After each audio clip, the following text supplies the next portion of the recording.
اعوذ باللہ من الشیطان الرجیم بسم اللہ الرحمن الرحیم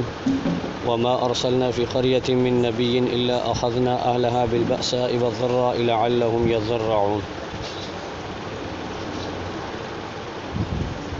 یہاں تک اللہ تبارک و تعالی نے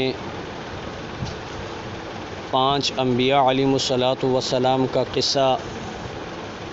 اور ان انبیاء کی امتوں کا رویہ اور ان امتوں کا انجام بیان فرمایا تھا، اور بتلانا اس امت کو مقصود تھا کہ دیکھو جو بھی اللہ کے نبی کی رسالت کا انکار کرے گا، اللہ کے احکامات کو ٹھکرائے گا، اللہ کی کتابوں کا انکار کرے گا، تو جس طرح انجام ان کا ہوا یہی انجام تمہارا بھی ہو سکتا ہے۔ اہل مکہ مشرکین کو سمجھانا مقصود تھا۔ اب آپ کو یہ پتہ ہوگا کہ مشرکین بڑے شرارتی لوگ تھے، بدبخت۔ انہوں نے اپنے ذہن کے اندر ایک سوال بنایا، ان کے ذہن میں آیا، اور بسا اوقات انہوں نے اظہار بھی کیا اس کا کہ بھائی یہ جو پیچھے جو قومیں تھیں، قوم شعیب ہو گئی، قوم لوط ہو گئی، قوم نوح ہو گئی، ہود علیہ السلام کی قوم، صالح علیہ السلام کی قوم، بس صرف یہی قومیں تھی جو تباہ ہو گئی، باقی اب جو ہے یہ عذاب نہیں آئے گا، ٹھیک ہے نا۔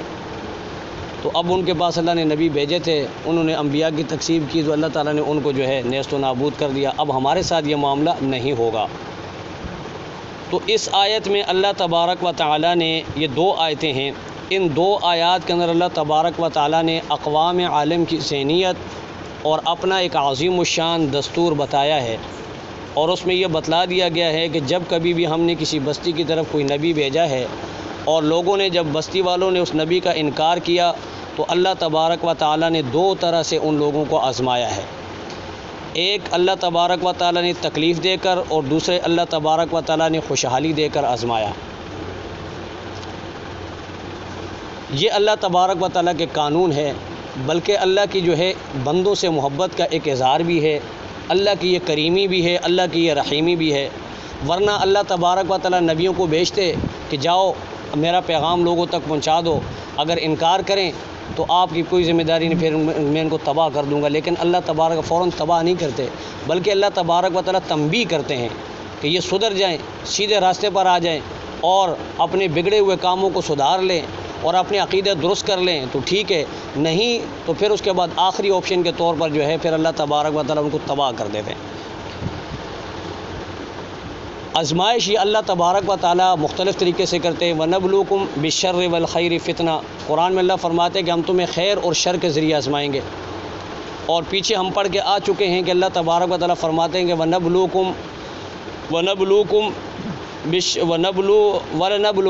بِشَيْءٍ مِّنَ الْخَوْفِ وَالْجُوعِ وَنَقْصٍ مِّنَ الْأَمْوَالِ وَالْأَنفُسِ وَالثَّمَرَاتِ وَبَشِّرِ الصَّابِرِينَ۔ وہاں اللہ نے فرمایا کہ ہم تمہیں ضرور بضرور آزمائیں گے، بھوک کے ذریعے، خوف کے ذریعے، مال اور جان کے نقصان کے ذریعے تمہیں آزمایا جائے گا، اور خوشخبری ہے صبر کرنے والوں کے لیے۔ اب یہ کون لوگ ہیں؟ فرمایا کہ الذین اذا اصابتہم مصیبہ، صبر کرنے والے لوگ وہ ہیں کہ جب کبھی بھی انہیں کوئی مصیبت آتی ہے تو ان کی زبان پر شکوے شکایت نہیں ہوتی، بلکہ زبان پر یہ ہوتا ہے قالوا انا للہ وانا الیہ راجعون، ان کی زبانوں پر یہ ہوتا ہے۔ تو یہ اللہ تبارک و تعالیٰ کا قانون ہے کہ اللہ تبارک و تعالیٰ بندے کو آزماتے ہیں، کبھی اللہ تبارک و تعالیٰ اسے نعمتیں دے کر آزماتے ہیں، کبھی اللہ تبارک و تعالیٰ نعمتیں چھین کر آزماتے ہیں۔ تو یہ بندہ اس دونوں طریقوں میں، یعنی کہ دونوں صورتوں میں یہ کیا کرتا ہے، اس کا ریئیکشن کیا ہوتا ہے، یہ اپنے رب کے ساتھ کس طرح تعلق بنا کے رکھتا ہے۔ چنانچہ حدیث کی کتابوں کے اندر بنی اسرائیل کے 3 آدمیوں کا واقعہ ملتا ہے کہ اللہ تبارک و تعالیٰ کی آزمائش کیسے ہوتی ہے۔ وہ 3 آدمی ایسے تھے، ان میں ایک جو ہے اندھا تھا، اور ایک کوڑی کا مریض تھا، اور ایک جو ہے خراشی تھا، خارشی، جس کے نے خارش کر کر کے جو ہے اپنے سر کے بال بھی اڑا دیے تھے، گنجا ہو چکا تھا۔ اللہ تبارک و تعالیٰ نے ان تینوں کی آزمائش کی، فرشتوں کو انسانی شکل میں ان کے پاس بھیجا۔ یہ فرشتہ آیا، سب سے پہلے کوڑی کے مریض کے پاس آیا، اور اس سے آ کر پوچھا کہ بھائی تمہارا کیا حال ہے، کیسے ہو؟ تو انتہائی جو ہے عاجزی کے ساتھ یہ کہنے لگا کہ بہت برا حال ہے، لوگ مجھ سے نفرت کرتے ہیں، کسی محفل میں بیٹھ جاؤں تو لوگ جو ہے مجھ سے اظہار نفرت کرتے ہیں، لوگ میرے قریب نہیں آتے، لوگ ہاتھ ملانا نہیں چاہتے، اور لوگ برا بھلا کہتے ہیں، بہت برے حالات ہیں میرے۔ اور فرشتے نے جو انسانی شکل میں تھا، تو فرشتے نے کہا کہ اگر تمہیں کوئی چیز پسند ہے تو اس نے کہا کہ جی مجھے گائے بڑی پسند ہے۔ تو فرشتے نے جو ہے ایک گائے اس کو دی اور برکت کی دعا کی، کہا کہ اللہ تعالیٰ اس میں برکت عطا فرمائے، آگے چلا گیا۔ اب دوسرے بندے کے پاس گیا جو خراشی تھا، خارشی تھا، اس کے پاس جا کر اس سے کہا کہ بھائی کیسی طبیعت ہے تمہاری، کیا حالات ہے، کیا چل رہا ہے؟ اس نے کہا کہ جی بہت برا حالات ہے، خارش کر کر کے جو ہے سر کے بال اڑ گئے، لوگ نفرت کرتے ہیں، کسی محفل میں بیٹھ نہیں سکتا، ہر وقت خارش ہی لگی رہتی ہے، کبھی درختوں کے ساتھ خارش کر رہا ہوں، کبھی دیواروں کے ساتھ خارش کر رہا ہوں، کبھی کس طریقے سے جسم کا جو ہے چمڑا اتار دیا میں نے، اتنی خارش ہے مجھے۔ تو کہا کہ اگر اللہ تعالیٰ تجھے درست کر دے تو کہا کہ جی میں اللہ کا اتنا شکر کروں گا کہ کبھی بھی اپنا سر سجدے سے نہیں اٹھاؤں گا۔ تو بہرحال فرشتے نے اس کے لیے دعا کی، اللہ تعالیٰ نے اس کو صحت عطا فرما دی۔ پھر فرشتے نے اس سے پوچھا کہ تیری پسندیدہ کوئی چیز ہے مال کے اندر؟ تو اس نے کہا جی مجھے اونٹ بڑے پسند ہیں۔ تو فرشتے نے اس کو ایک اونٹنی دی گاون اور اس کے لیے برکت کی دعا کی۔ پھر آگے چل دیا، نابینے کے پاس گیا،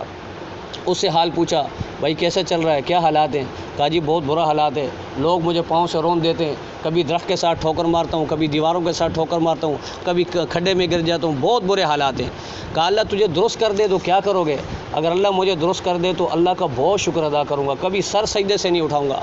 تو فرشتے نے دعا کی، اللہ تعالیٰ نے اس کو آنکھیں دے دی۔ اور اس فرشتے نے پوچھا کہ بتا تجھے کوئی چیز پسند بھی ہے؟ کہا جی مجھے بکریاں بڑی پسند ہیں۔ تو فرشتے نے ایک گابن بکری دی، برکت کی دعا کی اور چلا گیا۔ اب دن گزرتے رہے،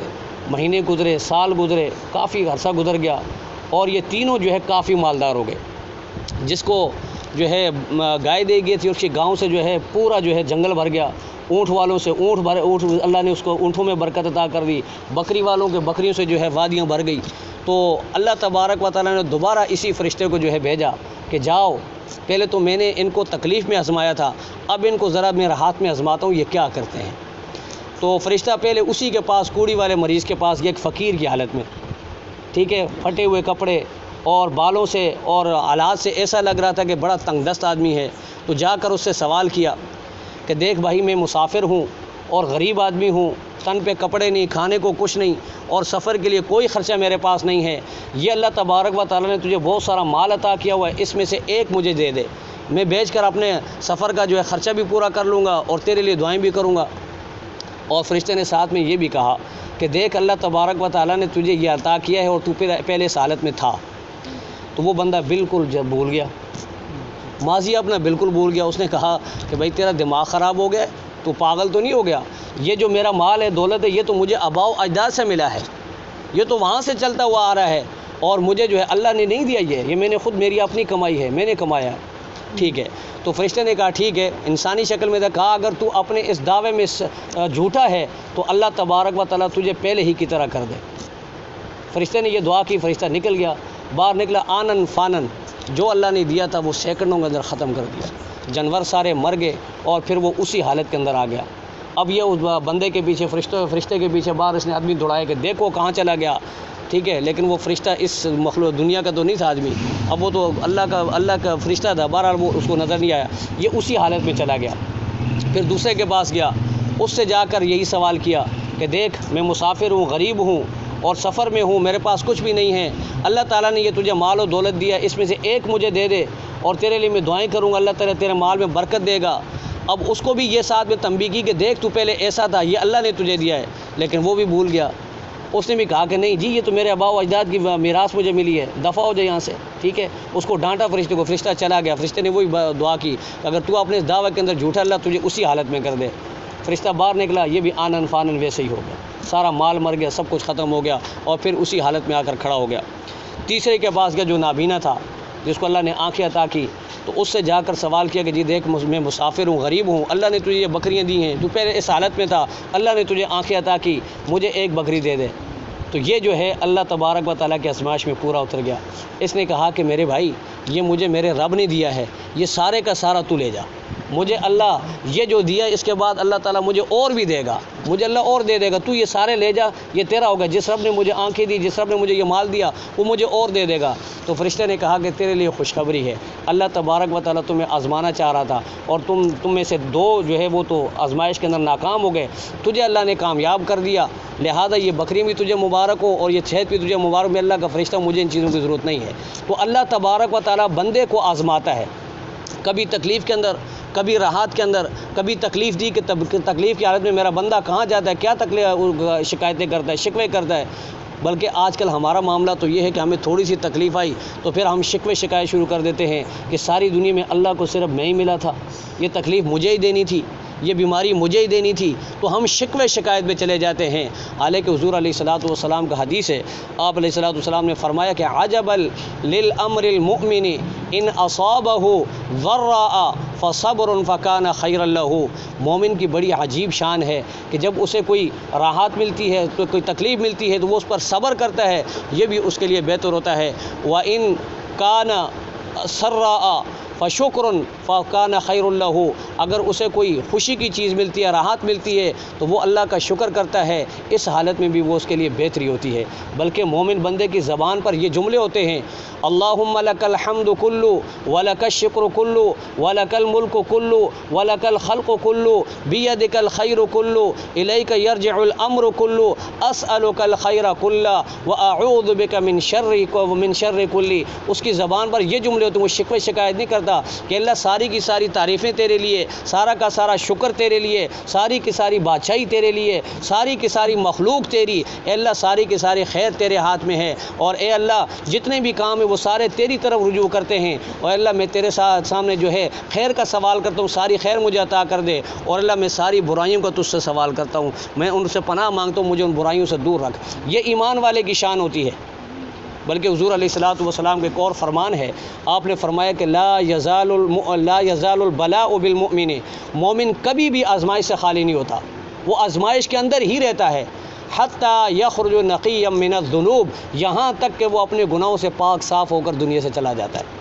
اب اللہ تعالیٰ نے ہمیں نماز کی سعادت دی، یہ آزمائش ہے ہمارے لیے۔ ہم نماز میں کیا کرتے ہیں، اکڑتے ہیں، یہ دیکھو جی وہ فلاں تو نماز پڑھتا نہیں، میں نماز پڑھ رہا ہوں، تکبر آ گیا، ریاکاری آ گئی، دکھلاوا آ گیا، تو اس سے سارے اعمال برباد ہو گئے۔ اور اس طرح جو ہے جو بھی اللہ تعالیٰ نے ہمیں نعمتیں دی ہیں، ہم اس کے اوپر جو اکڑے نہیں، عاجزی اور انکساری کریں۔ تو اللہ تبارک و تعالیٰ ان دونوں چیزوں کے ذریعے بندوں کو آزماتا ہے،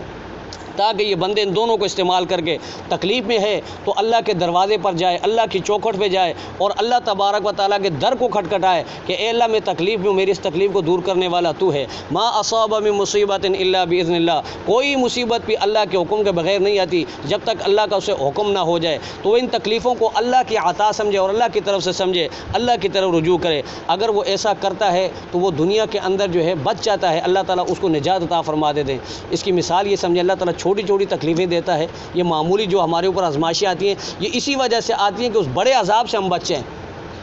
زہر ایک بندے نے منہ میں ڈالا، زہر، اب اس نے زہر جیسے منہ میں ڈالا فوراً اس کو تھوک دیا، تو اس کے بچنے کی امید ہے، یہ بچ جائے گا۔ لیکن اگر وہ زہر اندر چلا گیا تو اب یہ بندہ بچے گا نہیں، اب اس کے بچنے کے بہت کم چانسز ہے، اس لیے کہ اس نے زہر اندر کھا لیا ہے۔ تو یہ گناہ اللہ تعالیٰ تنبیہ کرتا ہے، اس تنبیہ پہ اگر بندہ سدھر جائے، سیدھے راستے پر آ جائے تو بڑے گناہ سے یہ بچ جاتا ہے، اس بڑے زہر سے جو اندر جانے والا زہر ہے اس سے بچ جاتا ہے۔ یہ اللہ تعالیٰ اس کو دنیا میں بھی اور آخرت میں بھی کامیاب فرما دیتے ہیں۔ تو یہی اللہ تبارک و تعالیٰ نے اپنا دستور بیان فرمایا کہ وما ارسلنا فی قریۃ من نبی، نہیں بھیجا ہم نے اپنا کوئی نبی، فی قریۃ من نبی، کوئی نبی اپنا کسی بستی کی طرف۔ قریہ بستی کو بھی کہتے ہیں، آبادی کو بھی کہتے ہیں، شہر پر بھی اس کا اطلاق ہوتا ہے۔ مصر کے بارے میں وَاسْأَلْ اہل القریہ، حضرت یوسف علیہ السلام کے بھائیوں نے اپنے باپ سے کہا تھا کہ اگر ہم جھوٹے ہیں تو آپ ان بستی والوں سے پوچھ لیں۔ تو بستی کا اطلاق شہر پر بھی ہوتا ہے، مصر بہت بڑا شہر تھا، اور بستی کا اطلاق جو ہے چھوٹے سے چھوٹے آبادی پر بھی ہوتا ہے، بڑی سے بڑی آبادی پر بھی ہوتا ہے۔ تو فرمایا کہ ہم کسی بستی میں جو ہے اپنا نبی نہیں بھیجتے، اللہ مگر اخذنا اہلہا بالبأساء والضراء، ہم پکڑتے ہیں اس کے رہنے والوں کو بالبأساء سختی میں، بالبأساء تکلیف میں، والضراء اور سختی کے اندر، تکلیف اور سختی دونوں ذریعوں سے ہم ان کو آزماتے ہیں۔ بأساء اس کا تعلق انسان کے بیرونی حالات سے ہے، بیرونی جو تکالیف آتی ہیں، کبھی ہوائیں تیز چلنا شروع ہو گئی، بارشیں جو ہے اندازے سے زیادہ ہونا شروع ہو گئی، کبھی تیز گرمی پڑ گئی، حد سے زیادہ تیز گرمی، حد سے زیادہ تیز سردی، زلزلے آنا شروع ہو گئے، طوفان آنا شروع ہو گئے، اور حالات موسم کے یعنی کہ تبدیل ہو گئے۔ تو یہ چیزیں جو انسان کے بیرونی حالات سے تعلق رکھتی ہیں۔ والضراء اور انسان کی اندرونی حالات اللہ تبارک و تعالیٰ آزماتے ہیں، بیماری دے دی، کبھی وبا پھوٹ پڑی، کوئی اور پریشانی لاحق کر دی، اور ڈپریشن کا شکار ہو گیا انسان، یہ اللہ تبارک و تعالیٰ کی طرف سے یعنی کہ جسمانی جو اندرونی جو آزمائش ہے وہ ہوتی ہے۔ کیوں دیتا ہے اللہ؟ لعلہم یضرعون، تاکہ یہ لوگ اللہ کے سامنے گڑ گڑائیں۔ اللہ کے سامنے دست دراز کریں، اللہ سے معافی مانگیں اور اللہ کی طرف رجوع کر لیں، اپنے گناہوں کے اوپر ندامت کے اشک بہائیں اور اللہ تبارک و تعالیٰ سے تعلق بنا لیں، اللہ کے نبی کی بات کو تسلیم کر لیں۔ اللہ فرماتے ہیں اگر یہ اس حالت میں نہیں سدھرتے، تکلیف میں، مصیبت کے اندر یہ نہیں سدھرتے، تو اللہ تبارک و تعالیٰ اب دوسری طرف دوسرا رخ بیان فرما رہے ہیں۔ فرمایا کہ ثم بدلنا مکان السیئۃ الحسنہ، پھر ہم تبدیل کر دیتے ہیں برائی کی جگہ، یعنی کہ سختی کی جگہ آسانی کو، راحت دے دیتے ہیں، جو تکلیف تھی اس راحت کو ہم آسانی میں بدل دیتے ہیں۔ حتی عفو، یہاں تک کہ ان کے حالات جو ہے وہ بڑھنا شروع ہو جاتے ہیں، ترقی شروع ہو جاتی ہے، مال آ جاتا ہے، وسائل اچھے ہو جاتے ہیں، طاقت آ جاتی ہے، مال و دولت کی فراوانی ہو جاتی ہے۔ اب یہ کیا کہتے ہیں، ہونا تو یہ چاہیے تھا کہ اللہ کی نعمت استعمال کرنے کے بعد بندہ کہتا ہے اللہ تیرا شکر ہے تو نے مجھے یہ انعامات دیے، یہ جو تیری نعمتیں ہیں یہ میں اس قابل نہیں تھا، تو نے مجھے عطا کی، ٹھیک ہے۔ لیکن بندہ جو ہے آگے سے انسان کیا کہتا ہے، وقالو، اور یہ کہتے ہیں انسان کیا کہتا ہے، قد مس آباءنا الضراء والسراء، مشرکین نے یہ جواب دیا تھا کہ یہ جو حالات بنے نا، کبھی تکلیف، کبھی آسانی، کبھی راحت، کبھی مشقتیں، یہ ساری کے ساری جو ہے تغیرات زمانی ہیں، ہمارے آباء و اجداد کے ساتھ بھی یہی ہوا، کبھی ان کو تکلیف ملی، کبھی وہ آسانی میں رہے، تو یہ اگر ہمارے ساتھ معاملہ آ گیا تو کوئی بڑی بات نہیں ہے، یہ حالات تو ہوتے رہتے ہیں، یہ کوئی نئی بات نہیں ہے، بلکہ اس کو یعنی کوئی سمجھا ہی نہیں، بلکہ اللہ کی چھوٹی سی بھی اگر اللہ تبارک و تنبیہ کر دے، بخار آ جائے تو بندے کو فوراً اللہ کی طرف رجوع کرنا چاہیے اور اللہ کے تبارک و تعالیٰ کے ساتھ اپنا تعلق بنانا چاہیے۔ لیکن ان لوگوں نے کہا کہ جی ہمارے آباء و اجداد کے ساتھ بھی یہی ہوتا رہا ہے، اگر ہمارے ساتھ ہو گیا تو کون سی بڑی بات ہے، تو اللہ نے فرمایا کہ فَأَخَذْنَاهُمْ بَغْتَةً وَهُمْ لَا يَشْعُرُونَ، پھر ہم نے پکڑا ان کو اچانک، وَهُمْ لَا يَشْعُرُونَ، اور وہ بے خبر تھے، اپنی موج مستی کے اندر مست تھے اور اپنے دولت کے نشے میں چور تھے، شراب و کباب کے اندر چور تھے، مست پڑے ہوئے تھے، لو لعاب کے اندر، کوئی پتہ ہی نہیں تھا، آنن فانن اللہ کی پکڑ آئی اور اللہ نے پکڑ لیا۔ جب اللہ تبارک و تعالیٰ کی لاٹھی چلتی ہے نا، چلتی بڑی آہستہ ہے لیکن پیستی بڑا باریک ہے، پھر اللہ تبارک و تعالیٰ اینٹ سے اینٹ بجا دیتے ہیں، پھر ملیا میٹ کر دیتے، نام و نشان مٹا دیتے ہیں، لیکن انسان جو سدھرنے کا نام نہیں لیتا۔ تو بہرحال اللہ تبارک و تعالیٰ نے یہاں اپنے دو قاعدے بیان فرمائے، دو قانون بیان فرمائے۔ ایک تو یہ کہ جب ہم آزمائیں تکلیف کے اندر تو بندے کو صبر کرنا چاہیے، آوازاری نہیں کرنی چاہیے، اس کو بھی اللہ کی طرف سے آزمائش سمجھے اور اس کے اندر اللہ کی طرف رجوع کرے، دعائیں مانگے کہ اللہ میں آزمائش کے قابل نہیں ہوں۔ خود اللہ کریم نے جو ہمیں دعائیں سکھائی ہیں کہ یہ دعا مانگا کرو، ربنا ولا تحملنا ما لا طاقة لنا به واعف عنا واغفر لنا وارحمنا انت مولانا فانصرنا على القوم الكافرين۔ ان دعاؤں کی ہم پابندی کریں کہ اللہ ہم آزمائش کے قابل نہیں ہیں، ہم آزمائش میں پورے نہیں اتر سکے، یا اللہ ہماری آزمائش لے ہی نہیں، ہمیں امتحان میں ڈال ہی نہ، اور ہم پہ ایسا بوجھ نہ ڈال جو ہم سے پہلے امتوں میں ڈالا گیا تھا، ان قوموں میں ڈالا گیا تھا۔ اور ساتھ میں بندہ اللہ تعالیٰ اگر فراوانی کر دے، نعمت عطا فرما دے، خوشحالی اللہ تعالیٰ عطا فرما دے، تو اس میں بندے کو یہ کہنا چاہیے کہ اللہ تیرا شکر ہے کہ میں اس قابل نہیں تھا، تو نے مجھے یہ انعامات دیے، یہ نعمت عطا کی، میں یہ ساری نعمتیں جو ہے استعمال کروں گا تیرا شکر کے طور پر اور تیرا شکر ادا کروں گا۔ جب بندے کی زبان پر یہ ہوگا تو پھر اللہ کا قانون یہ ہے کہ لئن شکرتم لازیدنکم ولئن کفرتم ان عذابی لشدید، جو میری نعمتوں کی شکر گزاری کرے گا اللہ نعمتیں بڑھا دیں گے، اور جس نے اللہ کی نعمتوں کی ناقدری کی اللہ بڑا سخت عذاب دے گا۔ اللہ تبارک و تعالی ہم سب کو جو ہے آزمائش سے بچائے، اور اللہ کریم جب بھی ہم پہ کوئی تکلیف آئے، کوئی مصیبت آئے تو ہمیں اللہ تبارک و تعالی اپنی بارگاہ میں رجوع کرنے کی توفیق عطا فرمائے۔ جب بندہ اللہ کی طرف رجوع کرتا ہے تو اللہ بڑے خوش ہوتے ہیں، اور اللہ تبارک و تعالی فرشتوں کے اوپر فخر کرتے ہیں کہ دیکھو میرے بندے کے تمام تر خواہشات تھی، لیکن اس نے اپنی خواہشات کو دباتے ہوئے، اپنی خواہشات کو ملیا میٹ کرتے ہوئے میرے در پہ آیا ہے، تو اللہ تبارک و تعالی اپنے بندے کی اس ادا پر بڑے خوش ہوتے ہیں۔ اللہ کریم ہم سب کو جو ہے ہر وقت جو ہے کثرت استغفار کی توفیق عطا فرمائے، اور اللہ کریم ہم سب کو اپنے گناہوں کے اوپر نظر کرنے کی توفیق عطا فرمائے۔ وآخر دعوانا ان الحمد للہ رب العالمین۔ اللہم صلی علی سیدنا و مولانا محمد وعلی آل سیدنا ومولانا محمد وبارک وسلم۔ ربنا تقبل منا انک انت السمیع العلیم وتب علینا انک انت التواب الرحیم، وصلی اللہ تعالی علی خیر خلقہ محمد وعلی آلہ وصحبہ اجمعین۔